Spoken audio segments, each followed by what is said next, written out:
Group D exam के हर shift में average से सवाल पूछे जा रहे हैं। तो चलिए आज की इस क्लास में एवरेज को एकदम आसान बनाते हैं। जितने भी सवाल आपके एग्जाम में पूछे जा रहे हैं, जितने भी पैटर्न के पूछे जा रहे हैं, सारे सवालों को करेंगे और साथ के साथ सारे के सारे कॉन्सेप्ट को भी डिस्कस करेंगे। इस क्लास को पढ़ने के बाद में एवरेज का कोई भी सवाल एग्जाम में जो आएगा वो आपसे गलत नहीं होगा। जैसे कि हमारा पहला सवाल है, स्क्रीन पे दिया हुआ है, प्रथम 35 पूर्ण संख्याओं का औसत कितना होगा। सवाल ये एक है, लेकिन इस तरीके से कई सारे सवाल बनते हैं। जैसे इस तरीके से यहीं पर हमारा ऐसा भी लिखा हो सकता है कि पूर्ण संख्याओं की जगह पे लिखा हो सकता है प्राकृतिक संख्याओं का औसत क्या होगा, प्रथम सम संख्याओं का औसत क्या होगा, प्रथम विषम संख्याओं का औसत क्या होगा।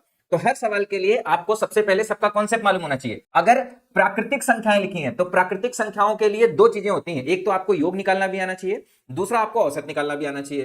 तो आप लोगों ने पहले भी इस चीज को जरूर पढ़ा होगा, कहीं ना कहीं सुना भी जरूर होगा। प्रथम n संख्याओं का योग होता है n+1/2 और आपको मालूम होना चाहिए कि जो औसत होता है, औसत का फॉर्मूला होता है कुल मान बटे कुल संख्या, या ऐसे भी कहते हैं योग बटे संख्या। तो अगर n मानों का योग देखोगे तो कितना आएगा, इतना, और इनमें n से भाग कर दोगे तो कितना आ जाएगा, n+1/2 आ जाएगा। तो इसको मैं थोड़ा यहां पे लिखता हूं, ये हो जाएगा n+1/2 और ये हो जाएगा हमारा n+1/2। उम्मीद करते हैं कि बात को समझ पा रहे होंगे। इसी तरीके से बाकी को भी ध्यान से देखेंगे।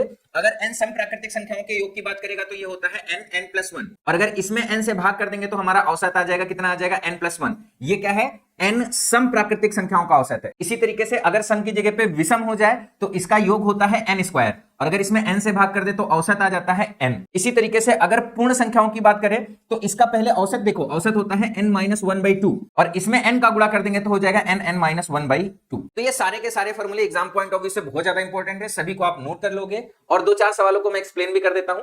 जैसे पहला ये सवाल है, कह रहा है 35 पूर्ण संख्याओं का औसत कितना होगा। पूर्ण संख्याओं के लिए मैंने क्या बताया कि औसत हमारा क्या हो जाएगा, n-1/2।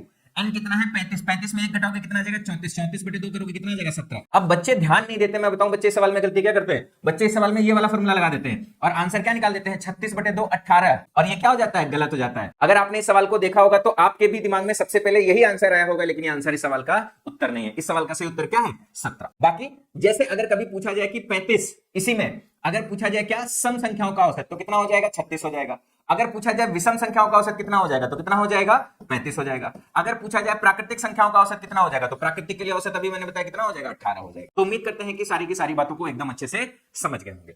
चलिए अगले सवाल पे चलते हैं। क्वेश्चन नंबर नेक्स्ट, 13 के प्रथम 13 गुणकों का औसत क्या होगा। ये भी एग्जाम में बहुत ज्यादा पूछा जाता है। इसके लिए भी एक बड़ा सिंपल सा फॉर्मूला बता रहा हूं। यहां 13 की जगह कुछ भी हो सकता है और यहां पे भी 13 की जगह कुछ भी हो सकता है। जैसे किसी भी संख्या के गुणक की बात करेगा, जैसे मैंने कहा कि a के प्रथम n गुणकों की बात करेगा, तो a के प्रथम n गुणकों का औसत निकालना है तो हमेशा a को बाहर रखोगे और क्या करोगे, अभी जो हम लोगों ने फॉर्मूला पढ़ा प्राकृतिक संख्याओं वाला n+1/2, यही हमारे सवाल का क्या हो जाएगा, उत्तर हो जाएगा। जैसे अगर इस सवाल के लिए देखोगे तो a कितना है 13 और n कितना है 13, 13 + 1/2, ये हमारा कितना हो जाएगा 7, 13 से कितना हो जाएगा 91, और यही हमारे सवाल का उत्तर हो। उम्मीद करते हैं कि इस बात को भी अच्छे से समझ गए होंगे। चलिए अगले सवाल की तरफ चलते हैं। कह रहा है यदि 5 क्रमागत सम संख्याओं का औसत 10 है तो इन 5 संख्याओं को आरोही क्रम में व्यवस्थित करने पर मध्य स्थान पर स्थित संख्या ज्ञात करो। अभी मैंने क्लास में जब स्टार्ट किया जो पहला क्वेश्चन लिया, इसमें चाहे ये वाली संख्या हो, चाहे ये वाली संख्या हो, चाहे ये वाली संख्या हो, चाहे ये वाली संख्या हो, ये सारी की सारी संख्याएं समांतर श्रेणी में होती हैं। और मैं आपको बता दूं, समांतर श्रेणी का औसत निकालना बहुत ही ज्यादा आसान होता है। लगातार पूर्णांक हो, प्राकृतिक संख्याएं हो, सम संख्याएं हो, विषम संख्याएं हो, लगातार हो, या समांतर श्रेणी की संख्याएं हो, एपी में हो, तो जो उनका औसत होता है ना, वो हमेशा होता है बीच वाला नंबर। औसत हमेशा मिड वाला नंबर होगा, बीच वाला नंबर, बीच वाला नंबर। इस चीज को हमेशा याद रखेंगे। जैसे अगर मैंने कहा 1 2 3, मैंने अगर 3 नंबर लिए तो औसत क्या हो जाएगा, बीच वाला नंबर हो जाएगा। अगर मैंने 1 2 3 4 5 लिए तो औसत हमारा क्या हो जाएगा, बीच वाला नंबर। कहीं से भी मैं स्टार्ट करूं, 3 4 5 6 7, जरूरी नहीं कि हमेशा स्टार्ट से स्टार्ट करो, 20 से भी अगर स्टार्ट करोगे तो इसमें भी 5 संख्याएं, तो बीच में कौन सा आ गया, ये इसका औसत क्या हो जाएगा, 5 हो जाएगा। तो कह रहा है यदि 5 क्रमागत सम संख्याओं का औसत 10 है तो कह रहा है इन 5 संख्याओं का आरोही क्रम में व्यवस्थित करने पर मध्य स्थान पर स्थित संख्या क्या होगी। अगर 5 क्रमागत संख्याएं हैं, 5 क्रमागत संख्याएं, आरोही क्रम में व्यवस्थित करने का मतलब होता है कि बढ़ते हुए क्रम में लिखें। ये हमारी पहली संख्या, ये हमारी दूसरी संख्या, ये हमारी तीसरी संख्या, ये हमारी चौथी संख्या, ये हमारी पांचवी संख्या। तो जो मध्य में संख्या आएगी कौन सी आ जाएगी, तीसरी संख्या आ जाएगी, और यही हमारा औसत हो जाएगा। तो अगर हम लोग औसत क्या है, सवाल में दिया हुआ है कितना है, 10 है, तो तीसरी संख्या का भी मान कितना हो जाएगा, 10। अब सवाल में बोला गया है कि ये क्रमागत कैसी है, सम संख्याएं हैं, तो ये क्रमागत सम संख्या है। इसके बाद वाली सम संख्या 10 के बाद अगली सम संख्या होती 12, इसकी अगली सम संख्या होती 14, इधर आओगे 8, इधर आओगे 6, तो हमको सारी की सारी संख्याएं भी बड़ी आसानी से निकाल सकते हैं। हालांकि इस सवाल में बाकी संख्याओं के बारे में नहीं पूछा गया है, आपको बीच वाली संख्या के बारे में ही पूछा गया है। बीच वाली संख्या का उत्तर कितना हो जाएगा? 10 हो जाएगा। अगले सवाल की तरफ चलो। कह रहा है 13 क्रमागत पूर्णांकों का औसत 36 है। यदि इन 13 पूर्णांकों में से सबसे छोटे पूर्णांक के 2 गुने को इन 13 पूर्णांकों में सबसे बड़े पूर्णांक में जोड़ दिया जाए तो प्राप्त योगफल कितना होगा, ये आपको बताना है। अब देखो, अगर 13 पूर्णांक है तो बीच में कौन सी संख्या होगी भाई? फिर से वही है, क्रमागत पूर्णांक है। पूर्णांक का मतलब 1 2 3 4 5, माइनस में भी हो सकता है, प्लस में भी हो सकता है और जीरो भी हो सकता है। तो 13 क्रमागत पूर्णांक में 13 में 1 जोड़ो 14, बीच वाली संख्या हो जाएगी 7वीं। बीच वाली संख्या हो जाएगी 7वीं। अब सबसे छोटी कौन सी हो जाएगी? पहली हो जाएगी। और सबसे बड़ी कौन सी हो जाएगी? 13 हो जाएगी। अब कह रहा है इनका जो औसत है वो 36 है। औसत ही हमारा क्या होता है? बीच वाली संख्या। बीच वाली संख्या कितनी हो जाएगी? 36 हो जाएगी। अब हमसे कह रहा है कि इन 13 पूर्णांकों में सबसे छोटे पूर्णांक के 2 गुने को, अब आपको क्या करना है? सबसे छोटा पूर्णांक निकालना है। कह रहा है इन 13 पूर्णांकों में सबसे बड़े पूर्णांक में जोड़ दिया जाता है। सबसे बड़ा पूर्णांक मतलब आपको ये वाला पूर्णांक निकालना है। इसके 2 गुने को इसमें जोड़ देना है और जो भी योगफल आएगा उसको आपको बताना है। अब देखो, ये पूर्णांक हमारे कैसे हैं? क्रमागत है। तो क्रमागत आए तो पीछे आएंगे 1 घटेगा, आगे जाएंगे 1 बढ़ेगा। अब देखो, यहां से इसके बाद में कितने नंबर है? 6 नंबर है। 7 6 13, तो इसमें 6 जोड़ दो, कितना हो जाएगा? 42 हो जाएगा। और यहां से पीछे आओगे, जैसे इधर 6 जोड़ा, इधर 6 घट जाएगा, कितना हो जाएगा? 30 हो जाएगा। तो कह रहा है इसके 2 गुने को इसमें जोड़ दो, तो इसका 2 गुना कितना हो गया? 60। और किस में जोड़ देंगे? 42 में, तो कितना हो जाएगा? 102 हो जाएगा। और यही हमारे सवाल का क्या जाएगा? उत्तर आ जाएगा। उम्मीद करते हैं कि बात को बहुत अच्छे तरीके से समझ गए होंगे।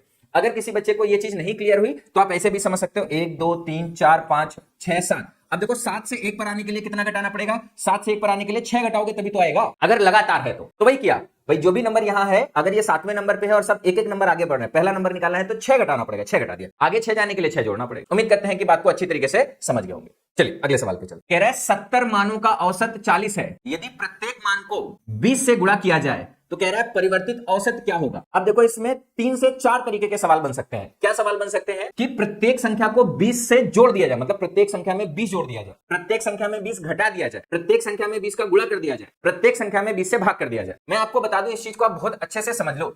अगर मैं ऐसे जनरल इस तरीके से लिखता हूं, इसका मतलब क्या है? ध्यान से समझो, x1 x2 x3। मान लो हमारे पास में n संख्याएं हैं, तो उनको हम लोग इस तरीके से निरूपित कर सकते हैं, xi लिख के।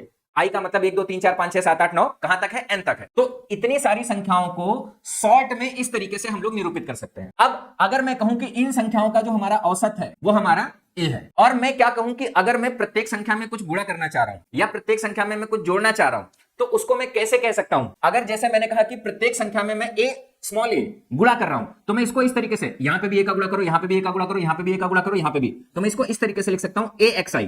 इसका मतलब क्या हो जाएगा? ax1 ax2 ax3 axn। अब देखो, पहली बार तो मैंने आपको लिख के समझा दिया ताकि आप इस चीज को समझ पाओ कि इसका मतलब क्या है। लेकिन अगर आगे से कभी मैं इस चीज को यूज करूं तो आप इसको जल्दी से पकड़ लेना कि अगर मैंने यहां पर a का गुणा किया है, इसका मतलब यह है कि सभी संख्याओं में a का गुणा हो रहा है। अब अगर मैंने कहा कि इसका औसत हमारा a है, और अगर मैंने अब कहा कि a का मैं गुणा कर रहा हूं, b में जोड़ रहा हूं, और मैं c से क्या कर रहा हूं? भाग कर रहा हूं। पहले हमारा x क्या था? इस तरीके से था कि वो xi था, x1 x2 x3 xn था। अब मैंने क्या किया? जितनी भी संख्या है सभी संख्याओं में मैंने पहले क्या किया है? a से गुणा किया है, फिर मैंने क्या किया है? b जोड़ दिया है। b जोड़ने का मतलब जोड़ भी सकते हो, घटा भी सकते हो, मैं ऐसे प्लस माइनस भी लिख सकता हूं, और b का मान धनात्मक और ऋणात्मक भी ले सकते हो, और फिर c से आप भाग भी दे सकते हो। तो अगर मैंने सभी संख्याओं में a का गुणा किया है, फिर b को जोड़ा या घटाया है, फिर c से भाग दिया है, तो अगर मैं पूछूं कि अब हमारा नया औसत क्या होगा, तो अगर जो हमने संख्याओं के साथ में किया है, जैसा भी किया है, एग्जैक्टली वैसा ही हमारा औसत के साथ में भी हो जाएगा। तो जो हमारा नया औसत हो जाएगा वो हो जाएगा small a into a plus minus b बटे में c। जैसा भी हम संख्या के साथ में करेंगे, एग्जैक्टली वैसा ही हमारा क्या हो जाएगा? औसत के साथ में हो जाएगा। तो इस चीज को याद रख सकते हो, और ये बहुत ही ज्यादा आसान भी है, कठिन नहीं है, एकदम आसान है। जैसा हम संख्याओं के साथ में कर रहे हैं वैसा ही औसत के साथ में। क्या आपको एक बात याद रखनी, इसमें सभी संख्याओं के साथ में होना चाहिए। सभी संख्याओं में गुणा कर रहे हैं, इसका मतलब है सभी संख्याओं में गुणा, सभी संख्याओं में जोड़ और सभी संख्या में भाग। कुछ संख्या में गुणा करें, कुछ संख्या में जोड़े, कुछ संख्या में घटाएं, तब नहीं लगेगा। ठीक, चलो हाँ, इसका आंसर देख लो। कह रहा है 70 मानों का औसत 40 है, प्रत्येक में 20 का गुणा करेंगे। तो अगर प्रत्येक में 20 का गुणा करेंगे तो क्या हो जाएगा? औसत में भी 20 का गुणा हो जाएगा, और औसत में 20 का गुणा हो जाएगा तो कितना हो जाएगा? 800 हो जाएगा। यही हमारे सवाल का उत्तर। चलो, अगर मान लो इसी सवाल में कहता कि प्रत्येक में 20 जोड़ रहे हैं तो हमारा क्या हो जाता? यहाँ पे भी 20 जुड़ जाता, औसत में भी 20 जुड़ जाता। कहता प्रत्येक में 20 घटा रहे तो औसत में भी क्या हो जाता? 20 से घट जाता। अगर बोलता प्रत्येक में 20 से भाग दे रहे तो औसत में भी हमारा क्या होता? 20 से भाग कर। उम्मीद करते हैं कि बात को समझ पा रहे। कह रहा है 10 प्रेक्षणों का औसत 46 है, बाद में यह पाया गया कि एक प्रेक्षण को त्रुटिवश 142 के स्थान पर 42 पढ़ा गया। तो कह रहा है सही औसत क्या है?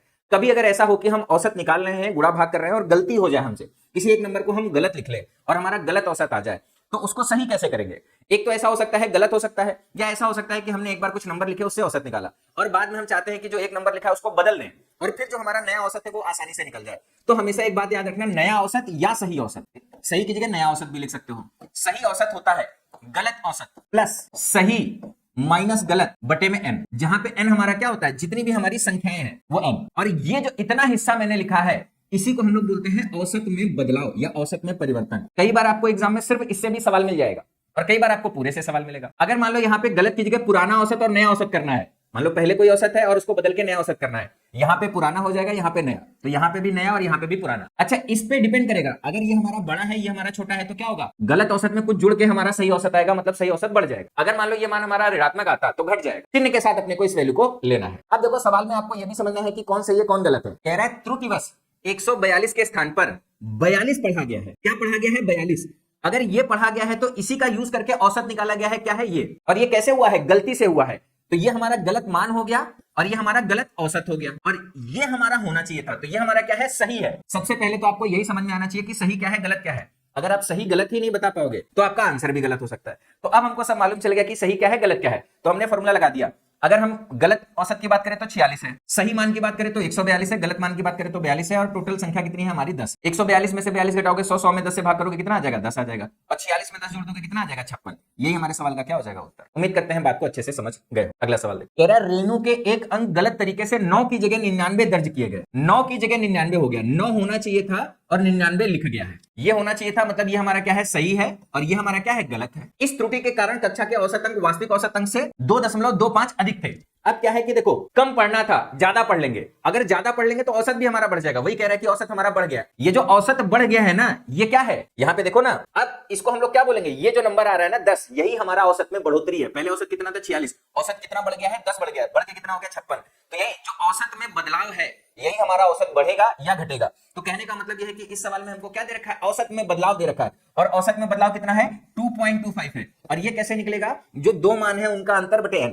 अब अगर इसका हम बदलाव ले रहे हैं, बदलाव का मतलब यह है कि चिन्ह के साथ नहीं ले रहे हैं, तो हमको यहाँ पे भी मान में बड़े मान में से छोटा मान घटाना है। अब भाई ना तो हम इसको प्लस और माइनस ले रहे हैं, तो यहाँ पे भी प्लस माइनस लेने की जरूरत नहीं है, अपने आप अगर इधर प्लस होगा तो इधर प्लस बनेगा, इधर माइनस होगा तो इधर माइनस बनेगा। तो अगर यहाँ पे प्लस माइनस नहीं लिया है तो यहाँ पे ऑटोमेटिक आपको क्या करना है, बड़े में से छोटे को घटाना है। तो 99 में से 9 घटाओगे 90, और बटे में कितना आ जाएगा, n आ जाएगा। ठीक, अब हमारा क्या हो जाएगा, ये n इधर आ जाएगा, n का मान हो जाएगा 90 बटे 2.25, और दशमलव हटाएंगे तो 2 0 बढ़ जाएगा। अब देखो 9 से भाग करेंगे 1000 हो जाएगा, और 9 से भाग करेंगे 25 बार जाएगा, 25 9 होता है 225, 25 से भाग करेंगे 4 बार जाएगा और 0 आ जाएगा, मतलब कितनी संख्या हमारे पास में हो जाएंगी, 40। और ये हमारे सवाल का क्या हो जाएगा उत्तर। कह रहा है कक्षा में छात्रों की संख्या क्या। उम्मीद करते हैं कि इस बात को भी अच्छी तरीके से समझ गए होंगे कि ऐसे सवालों को दो तरीके से कैसे निकाला जाए। अगला सवाल कह रहा है एक कक्षा के 30 विद्यार्थियों ने एक परीक्षा में भाग लिया, 12 विद्यार्थियों के प्राप्तांकों का औसत 80 है, शेष विद्यार्थियों के प्राप्तांकों का औसत 75 है। तो कह रहा है कक्षा के प्राप्तांकों का औसत क्या होगा। कभी भी इस तरीके से बोला जाए कि एक समूह दिया हुआ है, दूसरा समूह दिया हुआ है, और अगर दोनों को मिला रहे हैं और औसत की बात कर रहे हैं, तो हमेशा ऐसे सवालों में एलिगेशन या वेटेड एवरेज का कॉन्सेप्ट लगा के आप औसत को निकाल सकते हो। कुछ भी पूछा जाए हर चीज निकाल सकते। मैं अगर बोलूं तो एलिगेशन लगाना, क्योंकि एलिगेशन आपने पढ़ा भी है,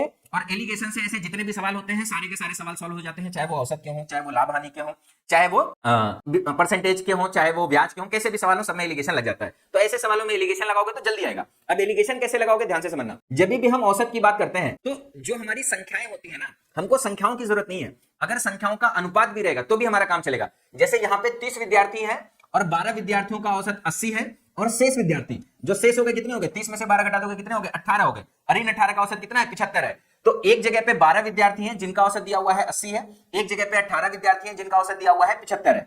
तो मैंने बोला 12 और 18 को लेके भी वही आंसर आएगा, और अगर इनका अनुपात ले ले, 6 से भाग कर दे 2 बार जाएगा, 6 से भाग कर दे 3 बार जाएगा, तो इससे भी हमारा आंसर वही आएगा। अब अगला एलिगेशन कैसे लगाएंगे। हमेशा एक बात याद रखना कि अगर इन दोनों को मिला के जो एवरेज होता है वो यहाँ पे लिखते हैं। अगर टोटल का एवरेज निकालना है तो कैसे निकालोगे, ध्यान से समझना। इन दोनों संख्याओं का अंतर, ऊपर वाले का अंतर, इसका क्या करेंगे, अंतर लेंगे, और नीचे वाला जो रेशियो है इसका क्या लेंगे, योग लेंगे, और इनको आपस में बराबर करेंगे। इसका योग हमारा कितना हो गया, 5, और इसका अंतर हमारा कितना हो गया, 80 में से 75 गया 5। तो ये 5 का मान किसके बराबर हो गया, 5 के बराबर। तो 5 का मान 5 के बराबर, तो 2 का मान किसके बराबर हो जाएगा, 2 के बराबर, और 3 का मान किसके बराबर हो जाएगा, 3 के बराबर।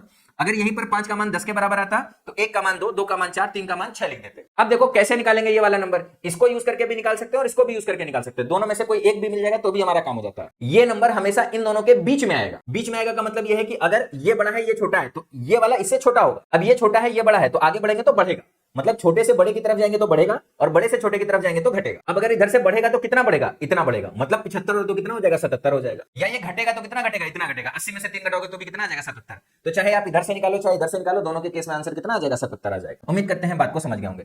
इसको आप वेटेड एवरेज से भी निकाल सकते थे। कैसे, ऐसे मान के कि दो लोग आपके कितने हैं, 80 का एवरेज लिए हुए हैं, और 3 लोग आपके 75 का एवरेज लिए हुए हैं, तो वेटेड एवरेज में हो जाएगा 80 गुणे 2 प्लस 75 गुणे 3, ये हमारा हो जाएगा कुल मान, और बटे में कुल संख्या 3 2 हो जाएगा 5। ये वेटेड एवरेज का फॉर्मूला लगा के भी सवाल को सॉल्व कर, लेकिन इसमें कैलकुलेशन बहुत बड़े बड़े हो जाते हैं, तो ये जो तरीका है रेशियो में कन्वर्ट करने से ज्यादा आसान। चलिए अगले सवाल पे चलो। कह रहा है विष्णु ने अपनी 10वीं पारी में x रन बनाए, ये रन बनाने के बाद उसके प्रति पारी औसत में 8 रन की वृद्धि हुई, यदि नया औसत 28 है तो x का मान क्या है। अब देखो इस सवाल में क्या क्या बात दी है, उससे आपको क्या क्या बात मालूम चल रही है, सारा का सारा इंफॉर्मेशन लिखो। कह रहा है 10वीं पारी में x रन बनाए हैं और इसी x का मान बताना है। 10वीं पारी, इसका मतलब यह है कि इसके पहले 9 पारी हो चुकी है, और 9 पारी के बाद जब 10वीं पारी में रन बनाए हैं तो जो उसका औसत है वो 8 बढ़ गया है, और अगर 8 बढ़ गया है तो नया औसत 28 है। अगर नया औसत 28 है, कब 8 बढ़ने के बाद, तो जो पुराना औसत होगा वो कितना होगा, पुराना औसत हमारा कितना हो जाएगा, इससे 8 कम कर दो 20 हो जाएगा। और पुराने औसत का मतलब क्या हो गया भाई, 10वीं पारी, मतलब स्पेशली 10वीं पारी की बात कर रहा है। मैच में भाई 9 पारी हो चुकी होगी, 10वीं पारी की बात कर रहा है, तो ये जो पुराना औसत है कितनी पारी का है, 9 पारी का औसत हो जाए। अब इसमें भी वही है कि एलिगेशन लगा सकते हो, और इसमें टोटल सम मेथड भी लगा सकते हो। टोटल सम मेथड कैसे लगेगा उसको भी बता देता हूं, एलिगेशन कैसे लगेगा उसको भी बता देता हूं। एलिगेशन अभी हम लोग करके आए, तो पहले मैं एलिगेशन से बताता हूं। एलिगेशन कैसे लगेगा, पहले हमारी 9 पारी थी, एक हमारी 10वीं पारी, 10वीं पारी का मतलब सिर्फ एक 10वीं पारी, 9 और 1 टोटल कितना हो गया 10, तो आपको 9 का औसत दिया हुआ है, 10 का औसत दिया हुआ है, एक जो 10वीं पारी है उसका मान निकालना। कैसे भाई, पहले 9 पारी थी, अब 1 पारी है, 9 और 1 मिलाकर कितनी होगी 10 पारी, 10 पारी का औसत कितना हो गया 28, ये जो 9 पारी थी इसका औसत कितना था 20, तो ये जो 1 पारी है इसका मान कितना होगा, वही सेम तरीका। अब देखो यहां पे ये वैल्यू मालूम है, ये वैल्यू मालूम है, अब ये क्या है बढ़ रहा है, तो आगे भी क्या होगा बढ़ेगा, कितना बढ़ेगा कैसे निकालेंगे, कितना बढ़ा है 8 बढ़ा है, तो 1 का मान किसके बराबर 8 के बराबर, तो 9 का मान 9 8 72 के बराबर, और ये बढ़ेगा कितना बढ़ेगा इतना बढ़ेगा, तो इसको इसमें जोड़ दो, 8 2 10 7 2 9 1 10, कितना आ जाएगा 100 आ जाएगा। तो ये हमारी कौन सी आ जाएगी 10वीं पारी, मान कितना आ जाएगा 100 आ जाएगा। अच्छा, इसको टोटल सम से भी कैसे निकाल सकते हैं, सबसे पहले तो आपको औसत का सबसे बेसिक फॉर्मूला हमेशा रटा होना चाहिए। औसत होता है कुल मान बटे संख्या, कुल योग बटे में संख्या, संख्या का मतलब n। अब इसमें कैसे निकालते हैं कि हमेशा कुल योग निकालते हैं, कुल योग कैसे निकालेंगे, औसत गुणे n। तो जैसे अगर हमें 10वीं पारी का रन निकालना है, तो 10 पारी के टोटल, मेरी बात को ध्यान से समझो, 1 2 3 से लेके 10 पारी का टोटल, इस पारी के टोटल में से 1 से लेके 2 9 पारी का टोटल, अगर इसमें से इसको घटा देंगे तो हमको क्या मिल जाएगा 10वीं पारी मिल जाएगी। 10 पारी का टोटल कैसे मिलेगा, जो औसत होगा उसमें 10 से गुणा करोगे, क्या है औसत में संख्या से गुणा करोगे, तो 10 पारी का औसत कितना है 28 है, इसमें 10 से गुणा करोगे तो 10 का टोटल कितना आ जाएगा 280 आ जाएगा। 9 पारी का औसत हमको मालूम है कितना है 20, तो 9 से गुणा करेंगे तो 9 पारी का टोटल कितना आ जाएगा 180 आ जाएगा।